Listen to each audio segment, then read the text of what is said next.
probably than what actually happened to 100 Thieves. Bebe is still in, and there was some kind of surprise that he did get subbed in, but honestly, I think he played well on the Olaf against IG. He was, part of the big reason that they had that stronger early game. PK was also looking good. We know that Stitch and Koala from play-ins can be powerful when they get going. So I would like to see Bebe focusing on getting that bot lane ahead. That is also often how 100 Thieves likes to play their games. So if you can put Stitch and Koala ahead of Rikara and Aphromoo, I think that is going to be the key to teamfight victories, and that's the name of the game when you're going up against 100 Thieves. Now keep that in mind as the draft plays out and see, whether or not we're going to get the hands on the Olaf once again.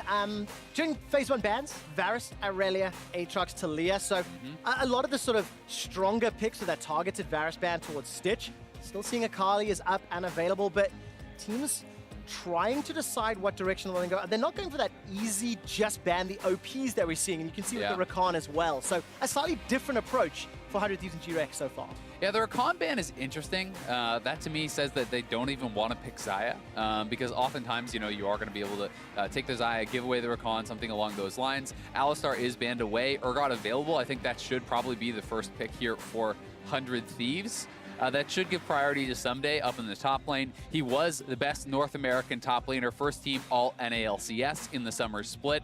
So give him that strong pick. There really is only answers to Urgot. There are really no counters, at least that we have seen shown up in pro play. So I think this is setting themselves up well on the top side of the map. Okay, so not too unexpected. Again, the priority favorites this tournament, the Kai'Sa, the Sion, the Urgot already locked in. But if you've got the Kai'Sa in lane, if Bebe wants to help Kai'Sa get through that laning phase, whatever matchup Rikara and Aphromoo decide to lock in, there will be some tools. You've got that late game insurance, something I always love, with Kai'Sa being probably the favorite, the number 1 AD carry at World so far. Yeah, definitely the case. And it's looking like it will be Xayah. I'm interested to see if Aphromoo tries to go for something that is more laning focused to really try to punish this Kai'Sa, who is weaker than Xayah in those early levels. If you go for something, he has been known to bring out the range supports from time to time. That could work well. Also would not be surprised, though, to just see something like a Tahm Kench brought out, as that is one of Aphromoo's favorites. We've seen Tahm Kench banned a whole lot this tournament as well. And of course, you were talking about that laning sort of pick.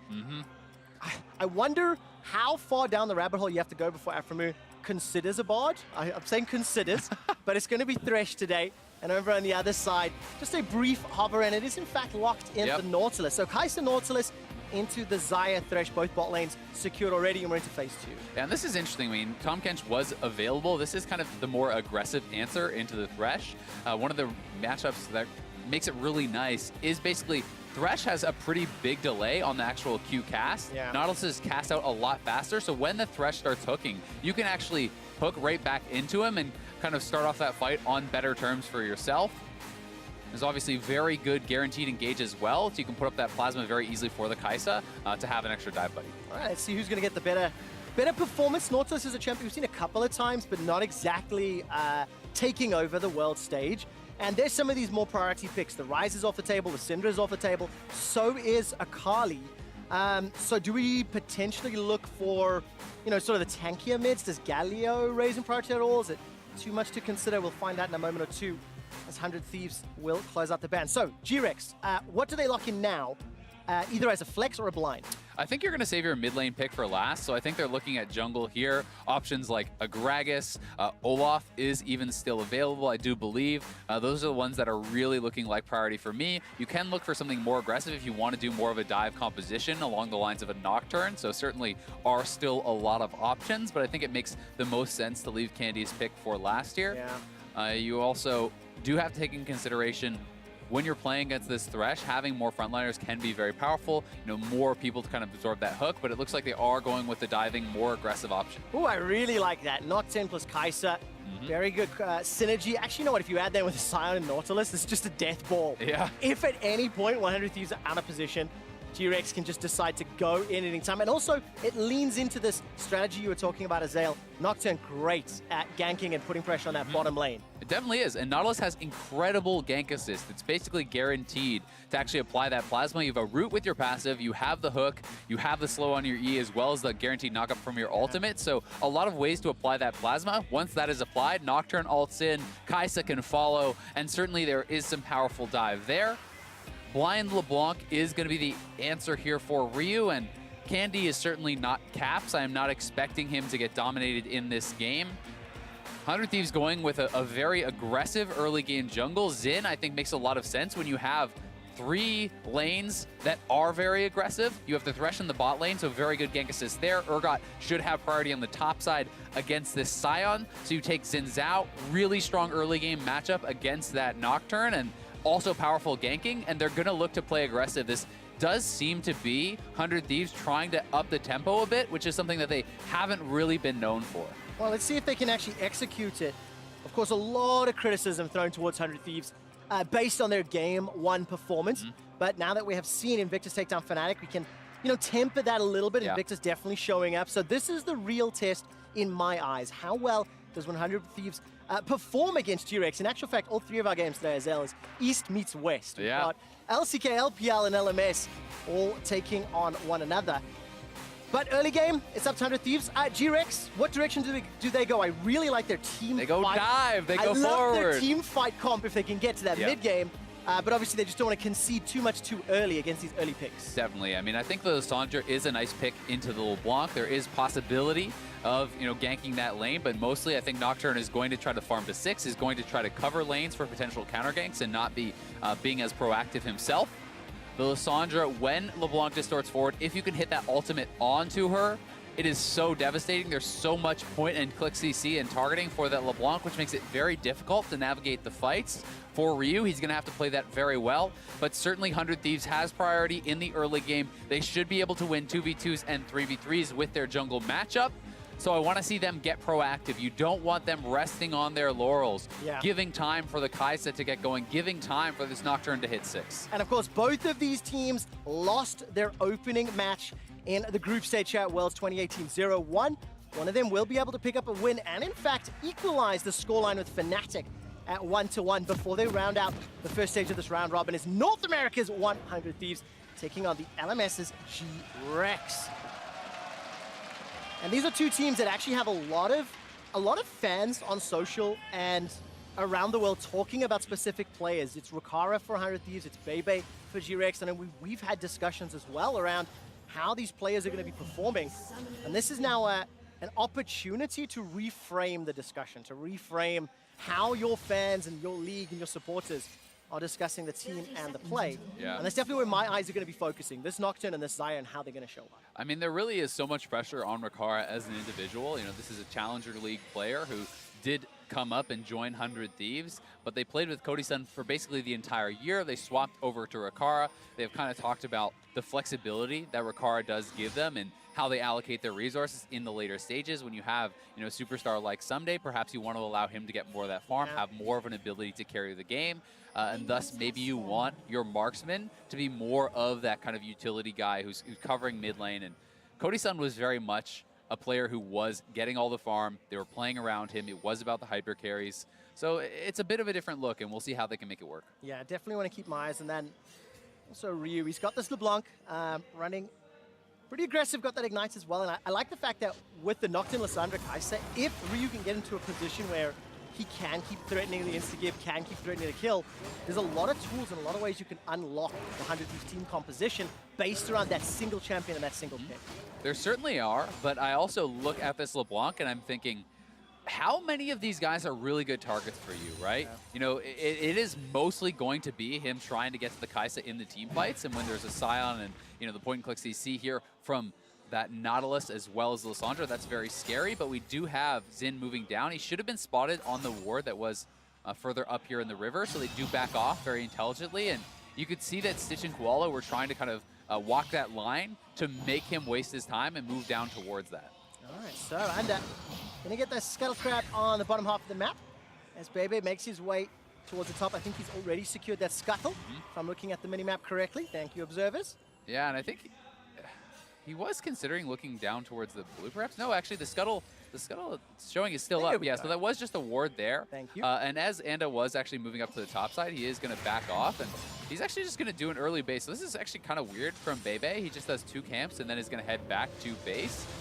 Perhaps is no longer feeling secure to actually go out for that Scuttle Crab, but it does mean it's not getting too much done his first time out on the map. Yeah, sniffing around for opportunities, I suppose. If you look at the minimap, both Someday and Ryu somewhat pushing those lanes a little. So if Bebe were to be caught in the river by Under, you know, there was a potential of a collapse. So safe start by Bebe, and you can understand that with both of these teams a little trepidatious to begin. There's the disdain from Someday, really using the full kit of Urgot and getting a lot of damage down, in fact.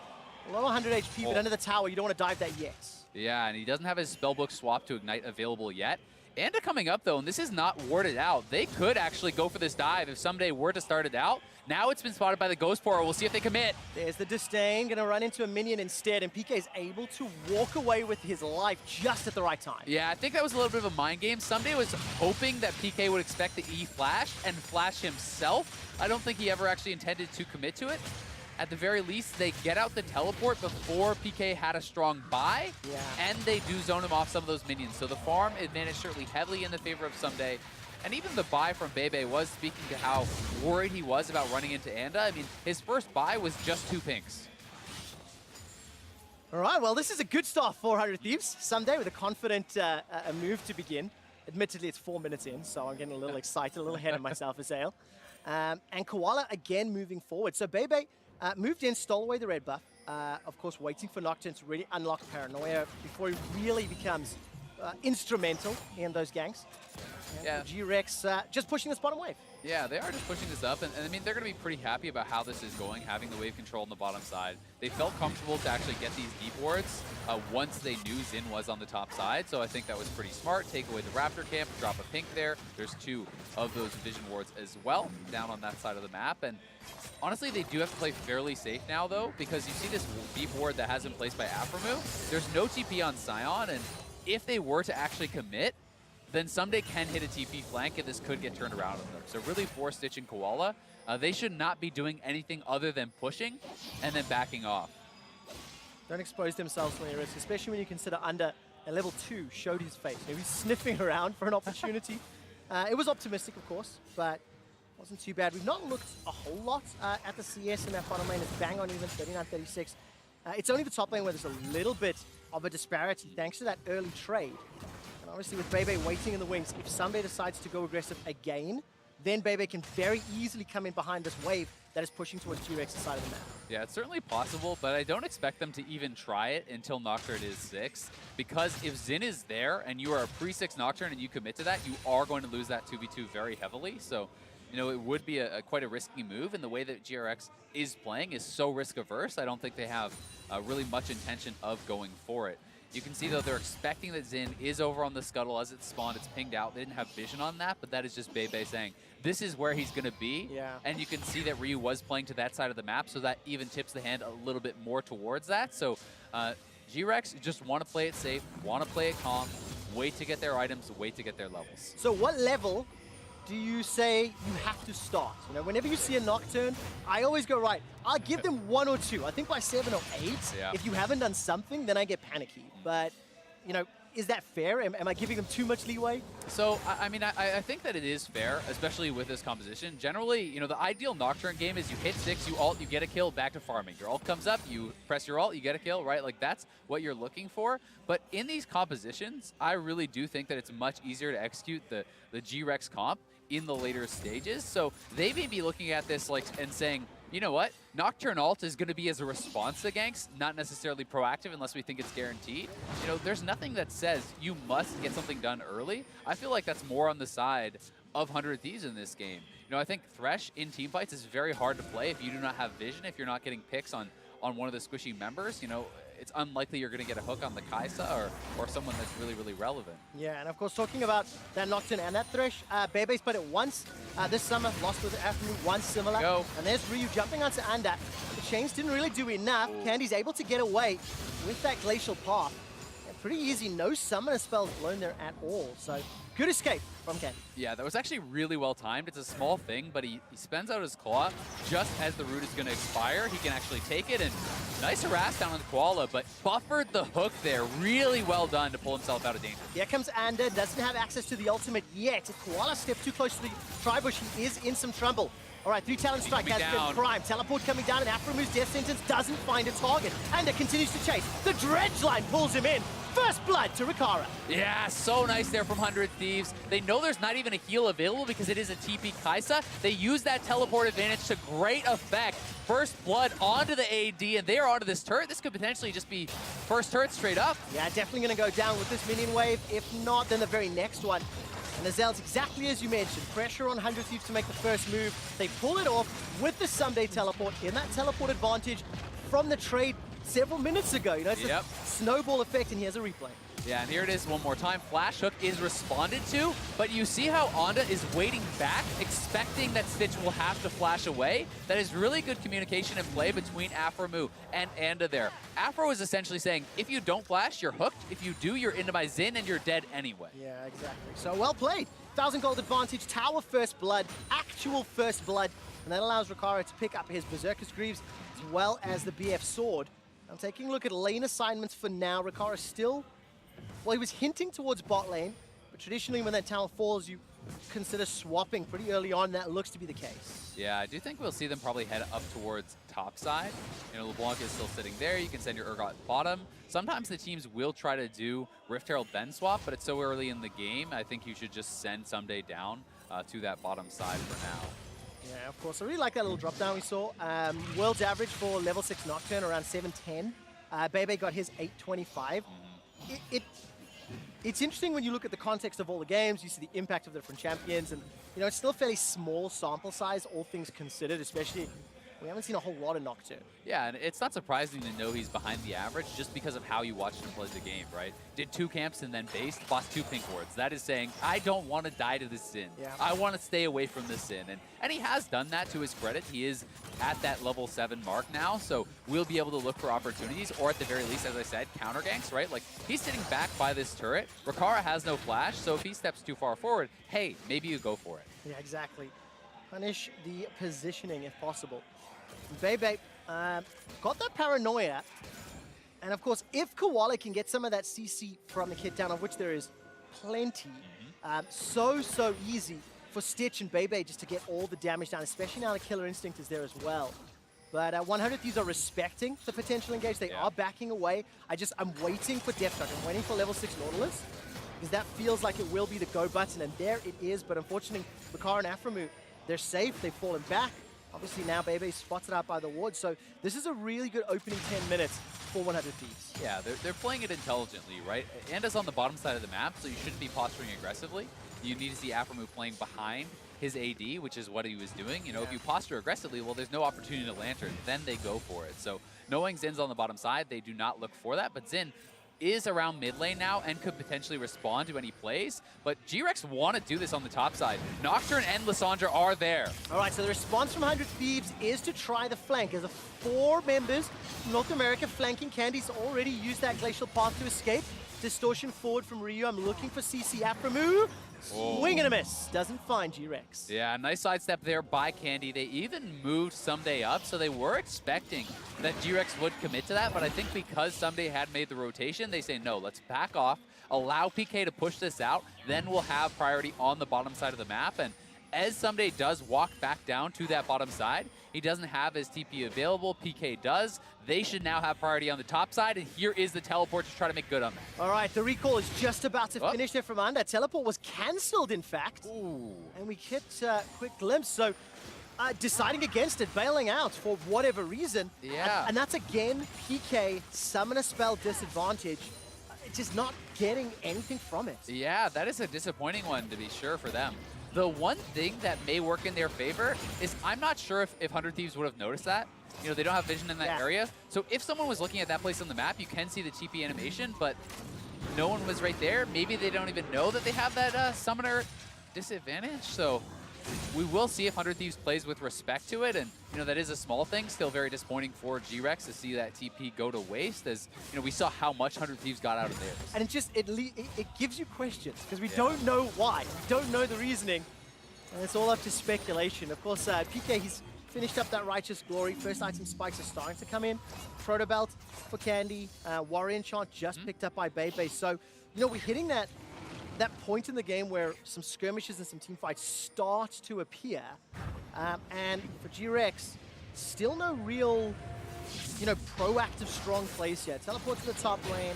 Bebe's waiting to get involved, so this could be that reactionary Nocturne, the disruptive paranoia. That, you know, it is a way to use the ultimate. It's not the way I prefer, but it can work. Yeah, and I mean, sometimes you pick something that's stronger in the early game to cover for something that's stronger in the late game, right? And in this case, hey, despite the fact that Kai'Sa actually died and lost first turret, he's up 20 CS, right? So Stitch is still doing fine. He's to the Stormrazor faster than Rikara is. So in that regard, they are probably pretty happy, and they may just feel we do not need to make those proactive plays. We can just wait, and Stitch will carry us through in the later stages. So we'll see if that's what they're going to look for. You know, at the same time, 100 Thieves has played with respect to that Nocturne ult. When Xin is not there, they're not posturing aggressively, and they're not really giving a lot of opportunities over to GRX. Yeah, that's definitely a way to pull into this mid game. Use some of the skirmishing power of the team composition to your advantage. I mean, 100 Thieves in a very comfortable position right now. They punish GRX where they can, and Stormrazor was just completed, so not too far behind the power spikes of GRX. And of course, just to remind everybody that in the group, whoever wins this game will be tied with Fnatic, right? They play one more game tomorrow before they close out the round robin, and then wait a couple days before... Looking for a play here on mid lane. Candy, once again, will get out clean. Ryu has missed a fair number of those ethereal chains, needs to connect them to set up those kills. Yeah, you can see that they move Sunday up.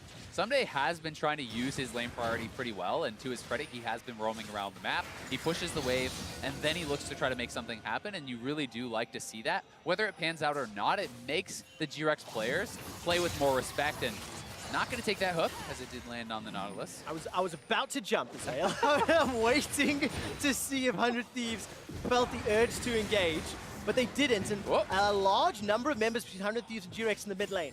Five mid. Rift Herald has been summoned. Remember, PK without teleport had to walk his way down.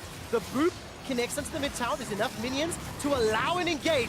There goes the unstoppable onslaught. PK dashes forward, starts to back away. Afro move, forced to flash for his life, and vision is denied. Darkness by GRX. The fight gets split on multiple fronts, but nobody's down yet. PK finally gets Afro move. Candy running for his life, but Stitch with a killer instinct. He gets himself the second for GRX. Under gets another in the top lane as PK gets turned to zombie mode. Under's running for his life, got no flash available, and the kill will be secured by Stitch. Nicely done by GRX. They make the dive work despite the fact that Bebe ulted so late. Someday was able to come through with the teleport, but GRX just wins the straight up team fight, showing they don't need to be proactive. They can wait for this Kai'Sa to come online, and Stitch now picking up a couple kills there is going to be feeling really good. The tower, 3 kills to 1 death, and of course landing in Stitch's hands. That's exactly what you want to see for GRX. They swing the gold lead into their favor, and this is how it all started.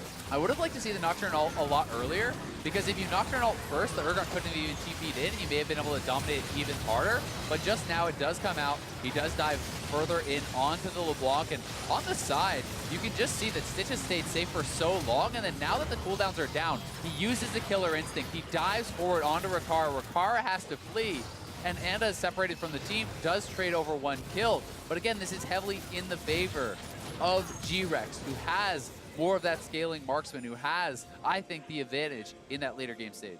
That's exactly what GRX needed to make sure they retain control of the game.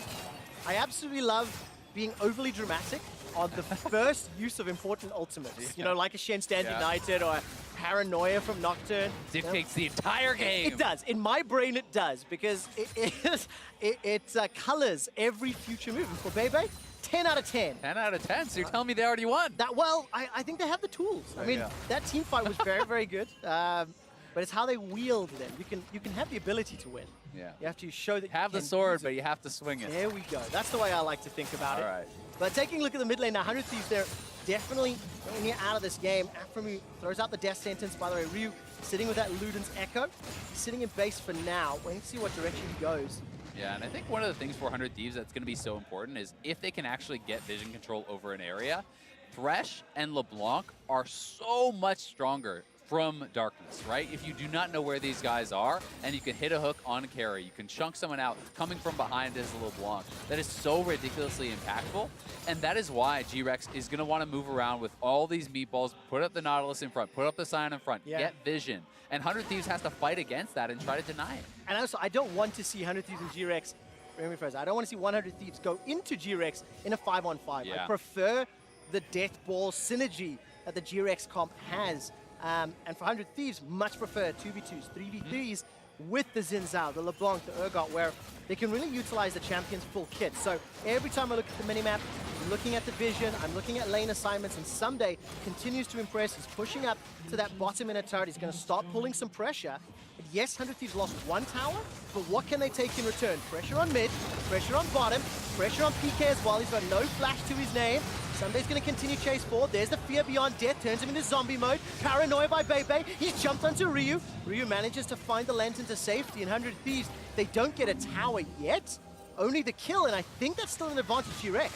Yeah, well, they do get the kill, and they could push in now. We'll see what they can get in the subsequent fight here. It's a 5v4. GRX looks like they want to try to defend this, but Ryu is trying to threaten the flank. All right, Ryu's on the side. The ethereal chains have popped. 10 seconds before PK's up with a teleport. Glacial Tomb is thrown down. The tower at 50% HP, but Koala at 0. He is killed, and 100 Thieves back away. Yeah, they get another kill, but GRX are going to be able to hold onto the turret. PK is up and has his TP. 100 Thieves need to reset for this Infernal. It's spawning in 10, and that is going to be a critical dragon for them. They really want to be able to be the first to the scene, get the vision, and try to take that. I feel like 100 Thieves really need to prioritize that. I don't think you want to be giving it away at this point in the game. And you can see the control wards, string of them, 1-2 on your screen, 1 in the river as well, being set up for that mid lane push that happened a moment or two ago. That will be fairly useful in the ensuing dragon setup. 100 Thieves are barreling for this objective, and there's no response yet from GRX. Yeah, they are heading over to that direction. If you can deny that one ward that is outside the Baron Pit, it gets very difficult for GRX to actually move forward and even check on that dragon because of these 3 pink wards in a line here, as we saw. So we'll see. I mean, the problem for 100 Thieves is they never actually swept the Dragon Pit, so GRX doesn't have to check, and 100 Thieves doesn't realize that just yet, and they will be able to spot it. So that ward paying so much for them, and they should have actually seen it pop now. Looks like it's not even going to be contested, though. Yeah. GRX is just trying to push out the sideways. They're using this time to go top, and I think that's fine for them. You don't have to contest that, but certainly felt like a bit of a necessity for 100 Thieves to be able to secure that. Yeah, exactly. And of course, with the Cloud and the Infernal now, 100 Thieves, 2 dragons to 0. They're down a tower, up in kills, and GRX have the superior map control. 100 Thieves have a little bit more late-game insurance in the form of those dragons. But it is definitely a very even game thus far. 20 minutes in, we're out of the laning phase. We've started doing a lot of movements, and he's really showing authority or stamping control of the game. It reminds me a fair bit of GRX versus IG yesterday. It was slow to start. It looked really... They traded a bunch of blows before 1 or 2 team fights in the 20 to 25 minute mark just sealed the deal. It really does feel like one of those games that's going to be a fight into a Baron, and whoever wins that is probably going to be the team that's taking the game. You know, this is kind of very much how the 100 Thieves like to play. You know, they do play often very much for the vision control around Baron. They try to make sure if any fight they take is heavily in their favor. They're not a coin flip type of team, and we'll see if they can actually get the setup. And these team fights are going to be very, very interesting. I'm very familiar with that. It's definitely the Prolly effect. A lot of teams and players that Prolly has coached over the years have been fairly risk averse, and it is a little bit more about that clean, safe, secure play. And you're seeing that with 100 Thieves. But there needs to be deeper vision. If you look at the minimap, GRX, they've got defensive wards themselves, and 100 Thieves are placing them in the river. But if you want to push past, if you want to get into territory, you've got to break open those tier 1s. You've got to get into GRX's base. And right now, that mid still standing is a gigantic pressure point that 100 Thieves needs to break. Yeah, I think that's a really good point, but they're going to look for Someday here. Nobody saw that. Definitely did not watch Tokyo Drift. It's not a Vin Diesel move right there. No, it is not. Well, to be fair, I don't think Vin Diesel was in that one, so that might be why. Nevertheless, PK with a face. I think I've actually watched too many of those movies, to be fair. Candy and Ryu going to meet face-to-face, this time in the top lane. But yeah, I think for 100 Thieves, with tier 1 still up for 22 minutes, it becomes so difficult to apply pressure to GRX to get into their base and even consider things like Baron or anything else. Tier 1's, the amount of vision and control they offer is unparalleled at this stage in the game. There goes Ryu's going to land the chains. They shall pop, not enough distance, but the Tomb will buy some time. Under, as well as Nakamura can jump in. The vision denial from Bebe. That's a good defensive ult. Decides to jump forward. And GRX, they will save their mid laner. Yeah, actually, pretty decent trade there for GRX. They get the flash off Afromu for just that Nocturne ultimate and the defensive ultimate there from Lissandra, but we'll see if 100 Thieves can actually take this turret now off of the pressure because Candy has gone back to base. PK is going to perhaps TP in. He is going to base as well, so he has the threat of it. Yeah, and of course, Koala may just be jumped on by several members. He was forced to use some summoner spells to escape. As you can see on the minimap, Death Sentence will connect. He throws out the death charge, but fear beyond fear lands. Gobble, gobble, gobble. Someday takes him out. There's a Killer Instinct who's defensively a PK. He joins the fight. The box is put down in the jungle. And take a look at Ryu. He's blown up Bebe. Candy goes golden in the middle of the fight, and Afromu's trying to run for his life. Ricard is untouched so far, and Stitch is being run down. Ricard takes him out. PK's stuck in between 100 Thieves, and he's going to get some support from Candy. The flash route down. They're going to find a kill onto Afromu. And Ryu's now running for his life. Whoever strikes first can pick up the kill. Vision in favor of Candy, but he's not going to find the shard. And the roar of the Slayer comes out. Ryu's still running for his life. He can distort backwards. Does so. Gets out of range of the decimating smash. Flashes away from Candy. Cue the Benny Hill. Ryu's running for his life. Here comes PK. He's roar going of to the get Slayer out. goes out. And Ryu does it. Now you see him, now you don't. Ryu pulls off the magic trick there, able to get out. A very even team fight in what looked like it would be very 100 Thieves favored as they get this early kill onto Koala and then are able to actually, watch this play here from Someday as he pulls the ultimate, he's moving towards Stitch to actually get the fear. Landing the fear onto Stitch gets both the ultimate and the flash off Stitch. And then Ryu on the top side. We talked about Vision. He finds Bebe and blows him up. Then, seeing Stitch, knowing he has no flash, Ricard flashes on top of him with Anda. And they do commit a lot to take him out, but Ricard gets so low that he can't re-enter the fight. And the solo laners are still healthy here for GRX, which allows them to re-enter, to pick up another kill on Afromu. And Ryu does escape in the ensuing play, but very even one presented there by Acer Predator. I absolutely love the team fights this game. Every time we've seen a big 5-on-5, it splits up. It gets really involved on multiple fronts. But what I like is 100 Thieves team, they want to do that. The champions want to be split up, and that's why they've got the kill lead. They've got the dragons to their name. They secured the mid turret, which is one objective towards the Baron. And at 25 minutes, you have to think that's going to start rising in priority. Yeah, I mean, the fights are so interesting because there's all these extra kind of more complex abilities that you have to actually, be able to pull off. 400 Thieves to be able to win those fights. Ryu has to find those pockets where there's no vision and be able to zone out the Kaisa. You can't just walk forward and fight the tanks.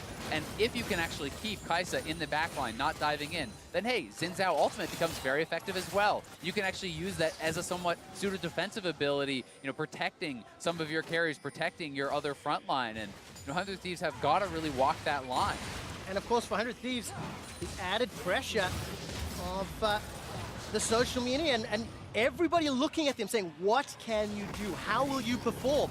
For now, they're going to be under pressure in the mid lane. They secure the tower top. PK's going to get that decimating smash, and the Iron going to help quite a lot. But now the turn, Death Sentence comes up. Bebe uses that stopwatch to buy some time. The box comes down. Ricard is burst very low, but so is Stitch. He manages to kill Instinct for a few seconds longer. Ricard takes him down. Sunday's pushing forward with Under. Ryu's fighting Candy in the back, and everybody from GRX is routed. They're trying to escape. Candy's now going to be the focus. He gets jumped on with an audacious charge. A burst from the distortion. The shutdown onto Ryu. How is Candy still alive? Oh, he don't use it! And now lost to stay alive further before Sunday finally takes him down. GRX, now there's a very good Death Sentence. He manages to catch out Bebe.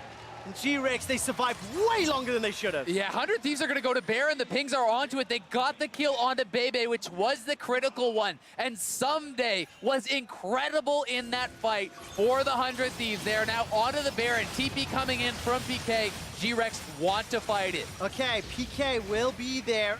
And teleport coming down from Stitch as well. So that's two very important members. The Disdain will secure a kill onto Koala, and PK's actually alone. He's going to get knocked up into the air. The rest of 100 Thieves are coming up. Follow Afromu. Flash is available in a moment or two. Decides against a further chase. The investment, not worth the payoff. 100 Thieves, 1,500 gold up. Still, they get both TPs there as well as a kill, which is going to feel really good for the 100 Thieves. No, they didn't get the Baron, but this play actually just saves the fight here pretty much from Someday, moving in front, absorbs the Cyan ultimate, gets the Stone Plate out before a lot of that damage comes through, and he soaked up so much there, allowing Ricard to stay healthy. And imagine had Ricard taken any of that, he certainly would have lost the duel, and Ryu now. Oh, Ryu gets taken down. Stitch, just solo. I mean, lands the W, lands the R, and it's so difficult against the guy. Yeah, just kinds of things there, diving in, taking out the LeBlanc in a 1v1. And of course, Someday, just to go back to the point you were saying, Azale, sort of the unsung hero so far. He's right place, right time, doing the right thing consistently. But he's trying to get out. All right, see, and again, he escapes again. Wow, let's find out if Ricard can survive. The box has come down. The front line for 100 Thieves is doing their job. Dredgeline pulls Koala to the tower, and Sunday's in the back end. He is still doing everything in his power to keep 100 Thieves in it. A flash death sentence from Afromu secures the kill onto Candy, and despite PK getting the knockup, it's simply not enough. Under gets another onto Can he even miss a there hook? Is another for 100 Thieves, and it's just so good. They win consistent fights back to back. Afromu hit hook after hook after hook in that fight. A thing of beauty there from the NA superstar, and again, back to the Baron. Bebe, no flash, no ult, no smite available. This one should be going the way of 100 Thieves. 100% the case. Bebe gonna maybe look to contest, but with Ryu waiting in the wings and popping the blast cone, there's simply no way in. So 100 Thieves cement control of this game. And again, I have to praise every single team fight. They're doing the right thing every time. Yeah, they really are. And this was actually the replay of the earlier kill. Ryu just gets straight up outplayed. He chose that fight and just got slammed by Stitch. So that's what prompts the further engage. But there is the Stone Plate again before really any damage is taken. He gets the Lantern out to safety, and then we see the Candy coming in here. He gets hooked on his claw. He's not able to get on top of Ricard. Ricard has the ultimate out to root up Candy coming out of that. And Someday is 1v4ing in the back line, able to survive, buying so much time for the team there. Afromu hitting hook after hook after hook, and it secures them the fight and the Baron. This is how you need to play Thresh on the international stage. 0-2. Support's too easy, dude. Well, I'll let you say that one respectfully. I suck at support. But Afromu, as you said, every single death sentence, he's in the right place at the right time. He's using the Lantern effectively. But what I like is he's pivoting. Whenever you see Threshers, they tend to be, you know, fishing bots or Lantern bots. And Afromu is swapping as is necessary this game. I mean, this is the Afromu effect, right? This is what won him the MVP in spring. He has the ability to take over a game at any time. When this guy is on a playmaker, you always feel like his team has a chance. Think back to all of the CLG games with Afromu, all of this year's games with 100 Thieves. He always is that X factor. It's not just the shot calling, it's the playmaking. He has the confidence to go for it, and he has the skills to pull it off. Exactly, and this time around, 100 Thieves take their 6th tower in what feels like a blink of an eye. 5 minutes ago, this game was bang on even. Yep. And now it's a 7,000 gold lead with 1 minute and 40 seconds of Baron. And there is once again the Lancet. Ricard does get caught by the dredge line, but the Featherstorm buys some time. He's 5-0-6 on the Xayah. Paranoia's thrown down. I'm waiting to see where the target goes. Dredgeline once again finds a target. Under jumps forward with the audacious charge. They've traded 1-for-1. Jungle for support. Candy's running for his life as Ryu's running low on mana, so doesn't want too long of an exchange. But Ricard can finish this out. He's basically untouched. With the help of Someday and the rest of 100 Thieves, they get themselves a couple more kills. They get themselves access to the inhib, and they get themselves control of the game. Yeah, it is 3v2 now. I'm not sure they're going to keep pushing, though. Stitch and Candy are alive and back to full health, so 100 Thieves will take their victory, will back off here. And it's Bebe there, committing the Nocturne ultimate, but not having the confidence to actually use it to go forward and look for a kill. Even with Ricard not having his ultimate down, I feel like you need to take that risk when the Featherstorm isn't available, because your team is up against it. They are back against the wall, and here's the fight one more time. The Featherstorm is spent there. Koala did a great job getting it out, and you have to think, all right, Candy and Bebe are going to tag team dive in. Bebe pops the ultimate, but you'll see, it just expires. Candy doesn't take the claw. There's not the coordination to get to that 100 Thieves backline, and when Ricard has this much time that is being bought by Someday, by Ryu and Anda, he is going to be able to clean up that fight. Really impressed with how 100 Thieves are playing these out. That fan line, you had to get through Urgot, LeBlanc, as well as Thresh. It's very difficult, and And we got the bases broken open. Dragon was secured as well. So it's just everything is in 100 Thieves' favor. Still an unkilled, untouched Ricardo. 707. He just finished the Phantom Dancer to complement the Hurricane, Storm Razor, and Eye Edge. Yep, that is over 100% crit. And that is going to be one strong Xayah there. If you give this guy really any free time, he is going to shred through your front line. Cyan is really the only one who can kind of stand up, and Lissandra is going to have to use those stasis very, very well with the self-ultimate, with the Zonias to be able to kind of buy time. It's going to be a difficult situation. In order for GRX to come back from this position, they have to blow up Makara or Ryu as early as is possible, and then use a numbers advantage to try and zone away the rest of 100 Thieves. But when you consider the comp, there are 4 damage dealers on their side. I mean, even Under, with the GA on that Xin Zhao, he hurts if you give him enough time. He really does. And one of the things that Xin at this point can do with the Sterix and GA, you can simply dive forward onto Stitch and trade out your life to buy time. Because if that GA is coming back up and Ricard has shredded down the front line of the opposing team, well, Stitch can't even stay around to clean up that fight. No, Ryu's flirting with danger, distorts over the wall, manages to get that Sigil of Malice down, but not enough damage just yet. And looking at the minimap, Supers will just about crash into the base. That's why Bebe's there to catch them. He's got the paranoia if needed for a team fight, and Candy's going to be fishing at some sort of route. There's some good burst, good chunk onto Candy, and this should open up the inhibitor turrets. Yeah, it will a little bit, but there's not a minion wave available just yet. GRX are doing a good job hanging on, and if they can continue holding on, mitigate loss, just keep clearing those waves, they may have a chance to challenge at another neutral objective. But 100 Thieves playing this patiently, they will not commit unless they see a really good opportunity. Yeah, and especially with Baron coming up in a minute and a half. Look at that damage! Woo, that hurt! 100 Thieves burst out Candy. That's all you need, the zoning damage. Get a second inhibitor. Absolute map control, and with a minute 20 before Baron, the bot inhibitor's up in 2 minutes. The safe play is to wait for Baron, grab that, and then look to kill the Nexus. Yeah, and that was really nice play from Ryu, twice in a row, chunking out Candy, sending him back to the well to heal, and that got them the time to move forward. And now GRX are going to have to make a stand. I don't think you can afford to give up that third inhib if 100 Thieves commit. Absolutely not. The dredge line does find a target, but look at PK. Even through the stone plate, he is being focused down, forced to flash defensively. And this, once again, is another very good move. Ryu. Ryu gets good damage on that double distort. The inhibitor tower is the focus. Super minions getting close to the Nexus turrets from the bottom lane. GRX have got too many threats on too many fronts with too many problems to solve. And that will be the third inhibitor being focused. It's not killed just yet.